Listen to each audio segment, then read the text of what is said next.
Great morning.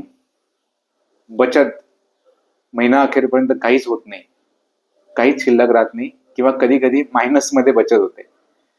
बरेचदा बरेच जण चुकीचा फॉर्म्युला वापरतात आणि बचतीकडे दुर्लक्ष करतात.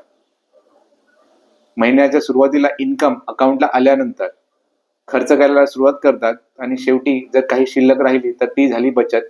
कधी कधी काहीच शिल्लक राहत नाही आणि कधी कधी मायनस मायनस म्हणजे क्रेडिट कार्डच्या सहाय्याने पुढील महिन्यातील जे इन्कम आहे, उत्पन्न आहे, ते आत्ताच वापरलं जातं आणि महिना अखेर कडकीमध्ये जाते किंवा कधी कधी पूर्ण महिना लोक असा शब्द वापरतात की कडकी लागली.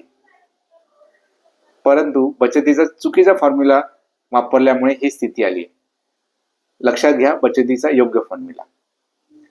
महिन्याच्या सुरुवातीला आपलं जे उत्पन्न आहे त्यातून आपण जे निश्चित केलेली रक्कम आहे बचतीसाठी, ती रक्कम बाजूला काढा आणि जी रक्कम शिल्लक राहते त्या रकमेतूनच पूर्ण महिन्यातील खर्च भागवा.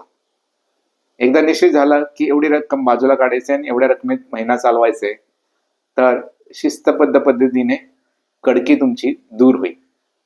पुन्हा एकदा बचतीचा फॉर्म्युला सांगतो की महिन्याच्या सुरुवातीलाच बचत किती करायची त्याचं ध्येय निश्चित करा, तेवढी रक्कम आपल्या उत्पन्नातून बाजूला ठेवा आणि उर्वरित रकमेतूनच खर्च करा. त्यामुळे मायनस किंवा शून्य बचत होणार नाही. क्रेडिट कार्डचा वापर जपूनच करा. अत्यंत आवश्यक आहे, गरज आहे, दोनदा विचार करा, चारदा विचार करा आणि त्यानंतरच क्रेडिट कार्डचा उपयोग करा. धन्यवाद.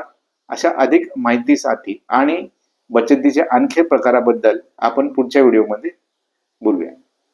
Good day.